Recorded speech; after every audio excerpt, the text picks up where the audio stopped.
고마운 착한 힘들.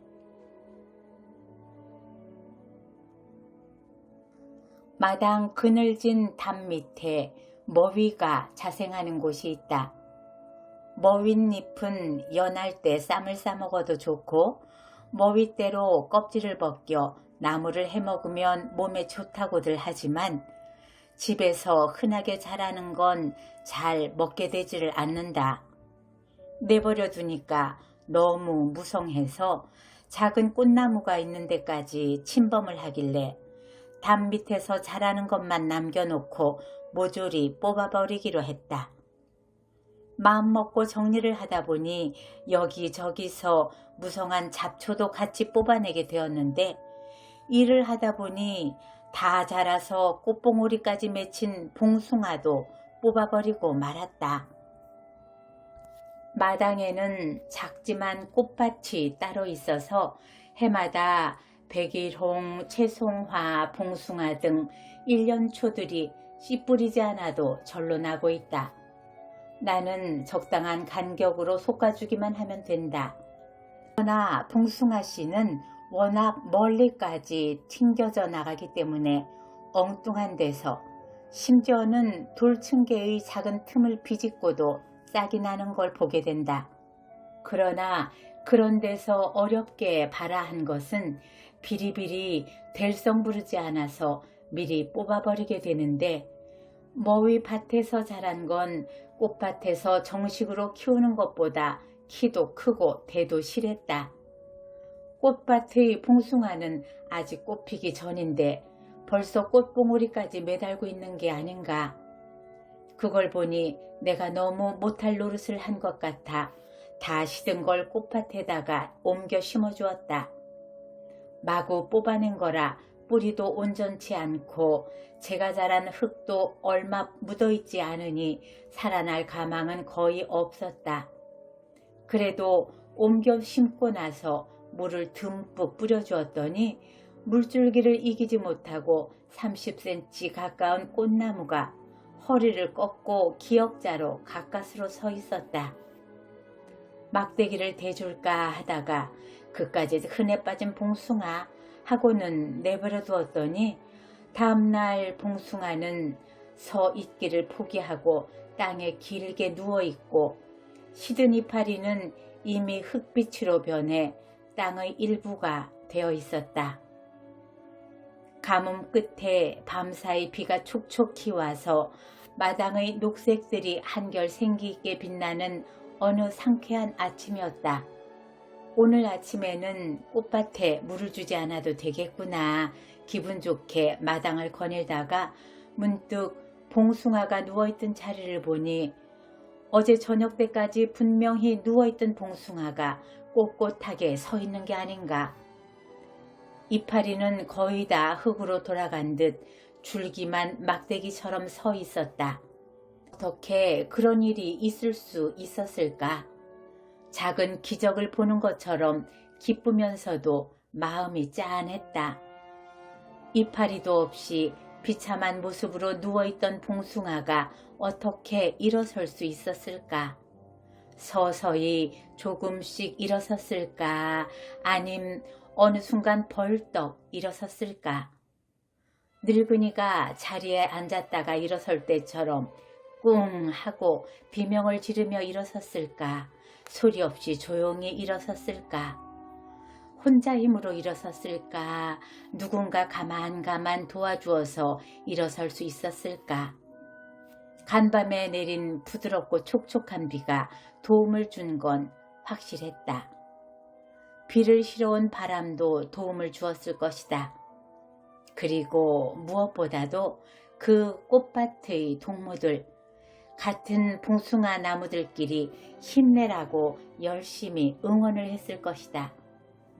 그 모든 착한 힘들이 합력하여 봉숭아 나무를 일으켜 세운 건 확실한데 어떻게 일어났는지 그 결정적인 순간을 놓친 건 참 아쉽다. 만약 내가 그날 밤 잠자지 않고 봉숭아 나무를 지켜보고 있었더라면 그 결정적인 순간을 포착할 수 있었을까? 아마도 못 보았을 것 같다. 내가 지쳐 떨어져 깜빡 조는 사이에 일어서지 않았을까? 땅에 길게 누운 봉숭아 나무를 일으켜 세운 힘은 신의 영역이고, 신은 자신의 비밀을 사람들이 엿보는 걸 원치 않는 분이 아닐까? 그 봉숭아 나무는 일어서기만 한 게 아니라 줄기에서 이파리가 돋기 시작했다. 그리고 다시 꽃 봉오리가 맺히기 시작하더니 오늘 아침에 보니 꽃이 피었는데 흰 꽃이 아닌가? 흰 봉숭아는 흔한 꽃이 아니다. 우리 마당에는 없던 꽃이다. 그러니까 우리 마당에서 퍼뜨린 종이 아니라 어디 먼 곳으로부터 바람에 실려온 게 분명했다. 먼 여행 끝에 겨우 뿌리 내린 흙을 찾았는데 사람의 모진 손에 뽑히고 말았으니 얼마나 억울했겠는가. 왜 모든 착한 힘들이 뜻을 모아 이 보잘것없는 풀 한 포기를 도왔는지 알 것 같다.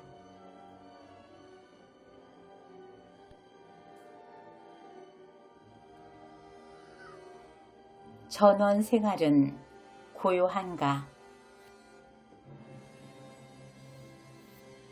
크게 걱정할 일이나 충격받을 일 없이 평화롭고 고요하게 살고 싶은 게 나날의 소원이다.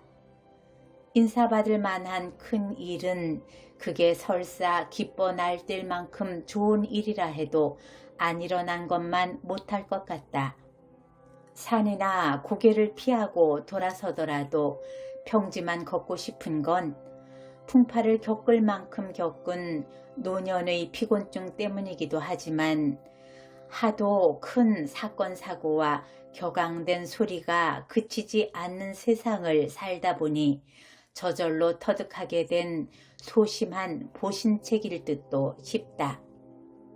그래서 사는 낙을 세상에서 일어나는 일보다는 가까운 주변의 자연과 내 집 울타리 안에서 구하게 된다. 작은 마당에서 피고 지는 것들을 자연 상태로 놔두지 못하고 건사하려는 건 내 마당이니까 내 취미에 맞게 하고 싶은 욕심 때문이기도 하지만 풀을 뽑고 화초를 옮겨 심으면서 맛보는 노동의 기쁨 때문이기도 하다. 만일 몸을 움직이는 기쁨이 없다면 아무 일도 일어나지 않는 상태는 나태나 침체지 평화일 수는 없을 것 같다. 자신의 건강이나 주변의 사물들을 될 수 있는 대로 자연 질서에 거스르지 않게 순리대로 관리하고 싶은 게 나의 소망이지만 자그마한 울타리 안도 마음대로 다스려지는 게 아니다. 다스리려는 생각부터 글러먹은 건지도 모르겠다. 내 영역이라 믿는 울타리 안에서도 사건 사고가 그치지 않는다. 마당에는 돌화기 2개 있다. 하나는 언제부터 우리 집에 있게 되었는지도 기억이 안 난다.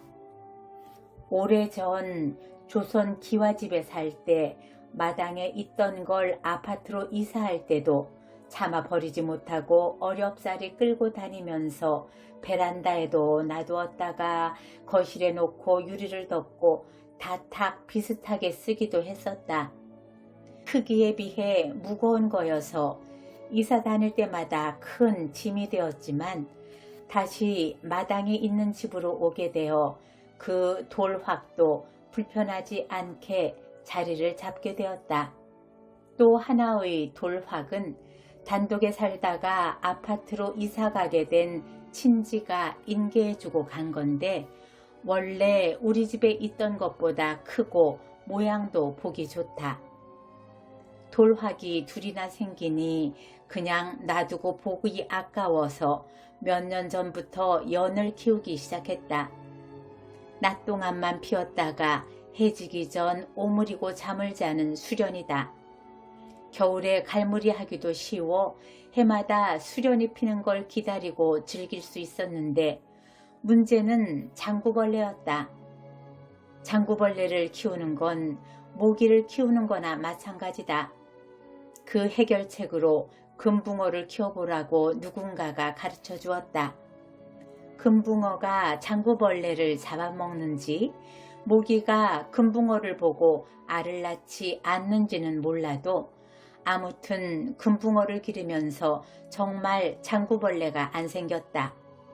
이게 바로 먹이사슬이라는 거로구나 감탄을 했다. 돌확의 물이 어는 겨울에는 금붕어를 어항에 넣어 집안에 들여놨더니 산소 부족인지 며칠 안 돼 죽고 말았다. 그래서 그 다음에부터는 집에서 가까운 연못에다 풀어주었다. 그러나 그건 작년까지의 일이고 금년에는 금붕어를 구하지 못했다. 내가 원하는 보통의 금붕어를 파는 집이 없어져 버렸다.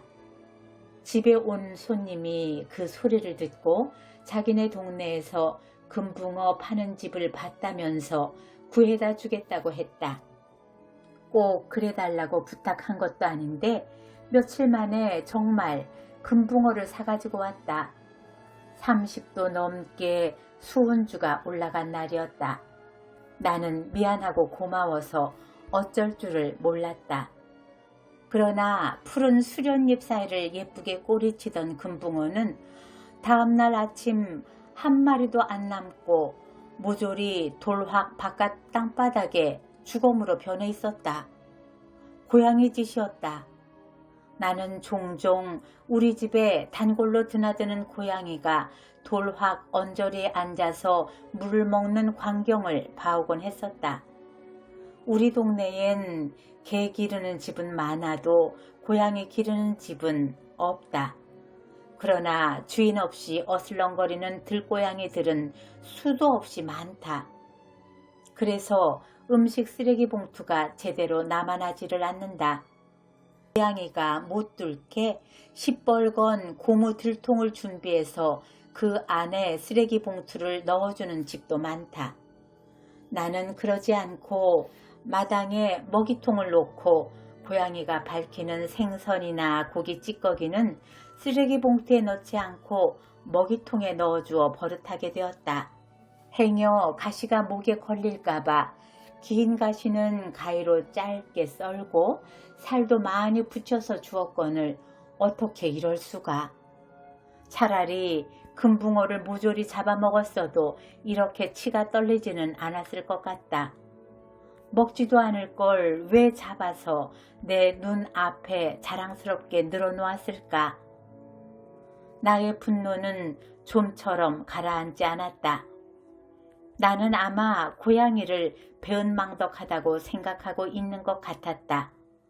절대로 용서할 수 없다고 치를 떨고 있었다. 네가 나한테 어떻게 이럴 수가 있니? 하는 분노의 감정 속에는 내가 고양이를 길들였다는 자신감이 보기 좋게 빗나간 배신감도 있을 줄 안다. 나는 저한테 먹이만 준 게 아니었다.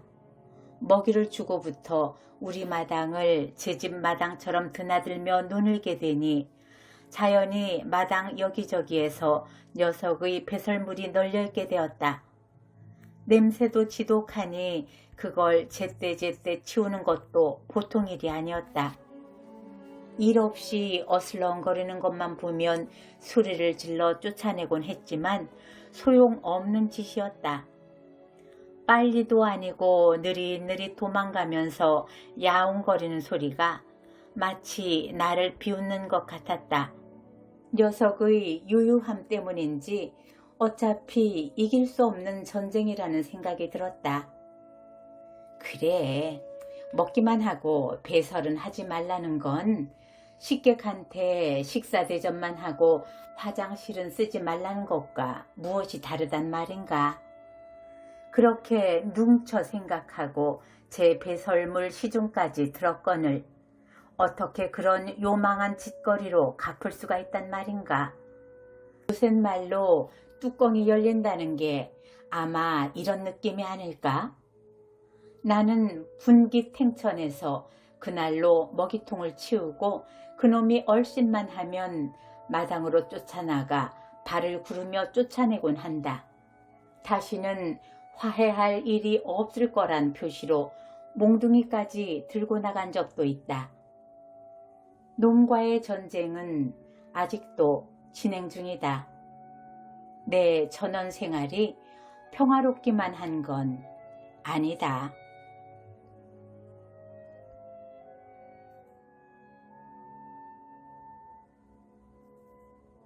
하늘 무서운 생각. 요즘은 마당 일이 많이 줄었다. 흙의 왕성한 생산성이 쳐서 지나고 많이 꺾였기 때문이다. 넓지 않은 마당이지만 사람 사는 집 마당처럼 가꾸려면 품이 많이 든다. 사서 하는 고생이고 즐기니까 할 수 있는 일이다. 내가 마당에 엎드려 잔디 사이에 난 자풀을 뽑고 있거나 그늘에서 우짜란 풀을 가위로 잘라주는 걸 동네 사람들이 보면 그런 일은 한 달에 한두 번 사람을 사서 시키면 될 것을 뭐하러 노인네가 순수하냐고 딱한 듯이 말하곤 한다. 그럼 나는 아무 말 안 하고 그냥 웃는다. 웃기는 말이 생각나서이다. 우리나라에 신식교육이 들어오고 나서 얼마 안 된 개화기의 일이라고 한다. 초창기의 신식학교는 거의 선교사들에 의해 설립됐기 때문에 수업 방식도 서구식 커리큘럼을 따랐을 것 같다. 교실에서 하는 수업 못지않게 체육시간도 중요시하고 축구 같은 운동도 보급되어 학교끼리 시합도 시켰다고 한다. 자기 아들이 선수로 뽑혀 시합에 나가게 되어 그 경기에 초청받아 구경을 온 어떤 점잖은 양반님네가 아들이 땀을 흘리고 이리저리 뛰는 걸 보고 사람들이 박수치며 즐기는 걸 보고 크게 노하여 가라사대 아니 저렇게 힘든 일은 종놈들한테 시키면 될 것을 어찌하여 금지오기업 내 아들한테 시키고 구경거리로 삼는 것이냐고 했다는 이야기이다. 사실인지 아닌지 확인해 본 바도 없고 또 확인할 수 있는 일도 아니지만 있을 법한 일이다. 내가 마당에서 흙 주무르는 일을 즐기는 것은 내 태생과도 관계가 있다. 나는 시골 태생이고 시골 중에서도 문명의 혜택이 전혀 미치지 않은 깡촌 태생이다. 인형 대신 베개를 업고 얼으면서 놀았고 동무들하고 소꿉장난 할 때는 게딱지를 주워다가 솥을 걸고 모래알로 밥을 짓고 솔잎으로 국수를 말아 맛있게도 냠냠 먹는 신용을 했다. 단순한 자연이 상상력의 보고였다. 구별나고 극성스러운 엄마 덕에 어린 나이에 서울 와서 학교 다니면서도 1년에 2번 여름방학과 겨울방학에 고향에 내려가 자연과 흙의 맛을 보는 낙. 요즘 말로 하면 충전을 할 수 있는 기회가 없었다면 아마 가난하고 삭막한 도시 생활을 견디어내기 힘들었을 것이다. 내 고향은 지금은 갈 수 없는 휴전선 이북지방이다. 시댁 쪽은 대대로 내려오면서 한 번도 사대문 밖조차 벗어나 본 적 없는 순 서울 토박이 집안이다. 늙으면 입맛이 유턴을 한다는 소리가 있다. 우리나라가 일반적으로 가난했을 때 먹던 음식 혹은 엄마가 해주던 반찬이 먹고 싶어진다는 얘기를 우리 노인들끼리 모이면 곧잘 한다. 나이 들면서 내가 온갖 불편을 감수하면서까지 아침 저녁 흙 만질 수 있는 집에서 살고 싶어 한 것도 그와 유사한 정서적 유턴 현상일지도 모르겠다. 남들이 어떻게 보든 말든 내 딴엔 즐겨하는 일이고 사서 하는 고생이다. 그렇다고 내가 소유한 이 작은 마당도 나에게 마냥 우호적인 것만은 아니다. 며칠 전 일이다. 잔디 사이에 때 아닌 민들레가, 때가 아니기 때문에 시들시들 작고 가련하게 핀 것을 보고 뽑아버리려고 허리를 굽혀 아무런 도구 없이 이파리 밑둥을 손가락으로 후벼 파려는 찰나 따끔하면서 뭔가 내 가운데 손가락을 물었다. 여태까지 경험해보지 못한 지독한 아픔이었다. 물고 나서 날아간 곤충 같은 것도 보지 못했고 개미나 그런 기어다니는 미물도 보지 못했다.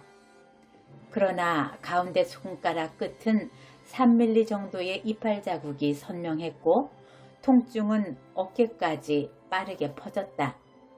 나는 순간 독이 퍼지면 죽을 것 같은 생각이 들어서 흙 묻은 손가락을 입으로 맹렬히 빨았다.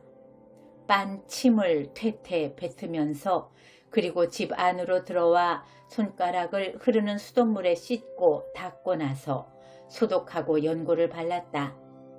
그 동안도 통증이 어깨까지 퍼지는 통로가 선명하게 느껴졌다. 나는 그것이 독이 퍼져가는 통로라고 생각하지 않고 내 몸의 백혈구들이 독과 싸우려고 손끝으로 모이는 통로라고 생각하려 들었다. 그래서 열심히 고맙다 내 백혈구야 잘 싸워다오 격려를 보내며 나를 위로하는 사이에 통증은 조금씩 가라앉았다. 작은 상처로 팔 하나가 통째로 아픈 통증은 가라앉았지만 손끝은 벌겋게 부어오르더니 며칠 만에 그 물린 자리에 노랗게 고름이 비쳤다. 바늘로 따고 고름을 짜낸 후에도 그 자리가 가렵다가 요새 비로소 정상으로 돌아왔다. 그 후엔 마당에 나갈 때는 꼭 비닐장갑 위에 면장갑까지 끼지 절대로 맨손으로 흙을 만지지 않는다. 아직도 나는 그때 내 손을 문 눈에 보이지 않는 작은 것의 정체를 모른다. 백혈구 운운도 어려서 배운 교과서적인 지식일 뿐 정말 그런 일이 내 몸 안에서 일어났는지 독충에 물렸다는 것도 내 엄살에 불과했는지도 잘 모르겠다. 몇 년 전인가 우리 마을 뒷산에 멧돼지가 나타났다고 해서 사람들을 놀래킨 적이 있지만 실은 멧돼지보다는 말벌 따위의 피해가 더 무섭다. 자연엔 숨은 복병이 수없이 많다. 큰 것이 무서운 게 아니라 작은 것이 무섭다. 인간의 지혜는 크고 힘센 것들 순으로 이를테면 사자나 호랑이 순으로 멸종을 시켜왔다. 인간을 위협하는 건 눈에 안 보이는 것이라 해도 현미경으로 볼 수 있는 거라면 싸그리 멸해왔다. 그래도 질병은 그치지 않는다. 만일 자연의 조화를 관장하는 어떤 큰 힘이 있어 인간의 독주와 오만에 분노하여 인간을 멸하고자 한다면 인간의 지혜를 앞지르는 극미소한 세균을 퍼뜨리면 인간 세상은 간단하게 멸할 수 있지 않을까? 지나친 과소비나 무분별한 개발 등을 접할 때 이래도 되는 걸까? 문득 하늘 무서운 생각이 들 적이 있어 해보는 소리이다.